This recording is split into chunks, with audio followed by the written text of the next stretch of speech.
But then where do you send people? Because some of these countries like Venezuela don't accept deportations right now.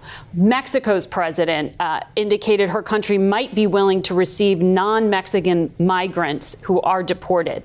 How does that work? Does the U.S. pay Mexico to then ship those people off somewhere else? We're hoping that President Trump will work with Venezuela and like he did with Mexico and El Salvador and get these countries taken back. If they don't, they're still going to be deported. They're just going to be deported to a different country.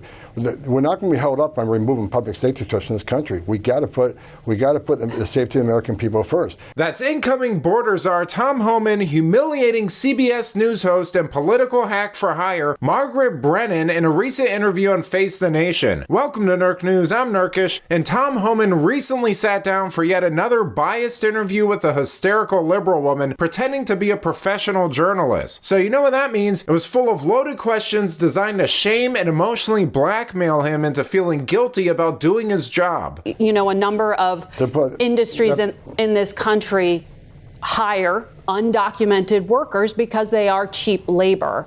On day one, are you going to restart raids on work sites, on construction sites?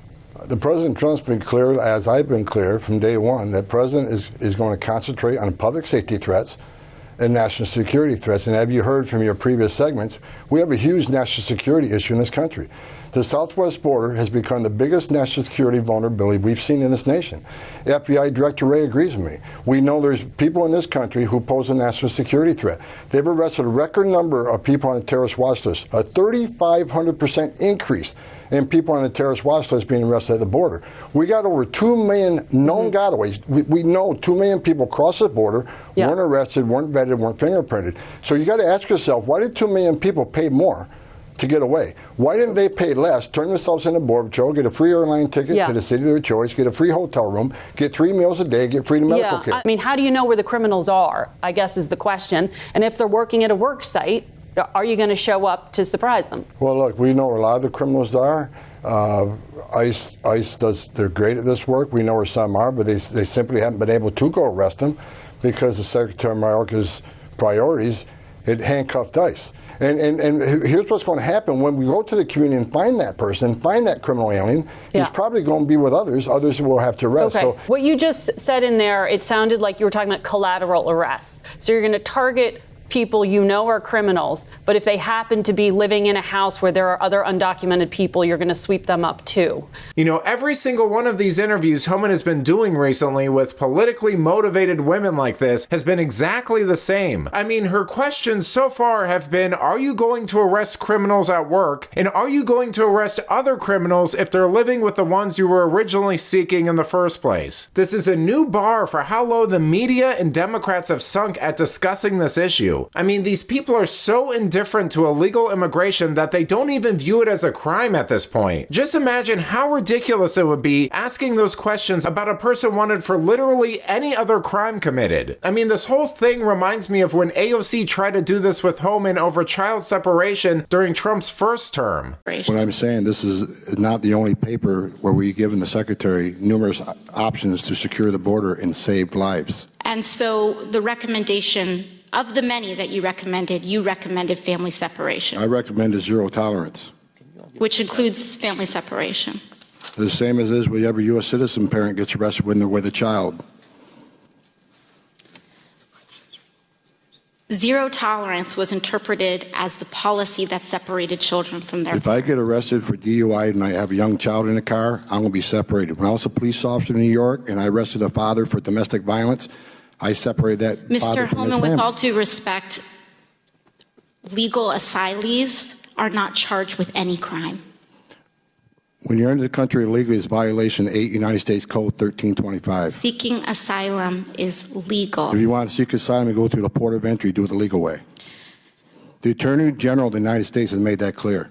Okay. This is exactly the point. Democrats have nothing other than sob stories about these people being pulled off jobs they shouldn't be working in or places they shouldn't be staying in the first place. And frankly, we should all get prepared for wall-to-wall coverage with sappy music because the media is going to find every single story they can to manipulate public perception on this issue. But here's the really messed up part. Stories like this are very likely going to be the result of non-cooperation from sanctuary cities and greedy businesses exploiting these these people for cheap labor. We're talking about how you're going to deal with it. That's why I'm asking you, when you say criminals, does that mean you are going to go into already existing prisons at local level and deport people who are in those prisons? Are you going to go to workforces? As far as being in jails and prisons, we would love to work in local jails, but sanctuary cities won't allow us into those jails.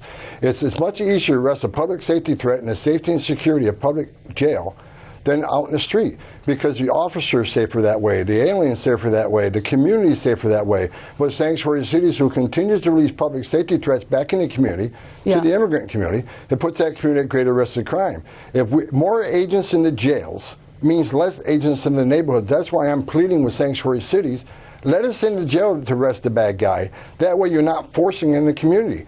So, if you go to an immigrant community and ask them, would you rather have ICE operating in your local jails, or would you want them in the community? What do you think they're going to say? They don't want bad criminal aliens in their neighborhoods either. So let us work with the jails. Let us work with law enforcement. Sanctuary cities are not safe for the immigrant community. They're not safe for our officers. We got to put the safety of the American people first. We've had too many young women murdered and raped and burned alive by members of Venezuelan gangs. They need to be a priority under this administration. They're going to be a priority starting day one, and they will be deported. We will stay tuned for the details. Border Czar Tom Homan, thank you for your time. One of the big problems here is that liberals have zero incentive to cooperate with Trump or Homan. They want this to be as messy and emotional as possible so that they can try to make themselves look like the good guys while painting Trump and Homan as heartless authoritarian boogeymen. They don't care if it's worse for their citizens or the illegals, as long as there's a slim chance that they can spin it to make themselves look good. Which is exactly why we need people like Homan who are committed to their jobs and don't mind getting dragged through the mud a bit. But let me know what you think. How do you feel about the incoming mass deportations? What problems, if any, do you think Trump and Homan will encounter in the first year? Let me know in the comments, and if you enjoyed this video, please give it a like and subscribe to the channel. That stuff really does help us out. Until then, this has been Nerk News. Thanks for watching. Bye!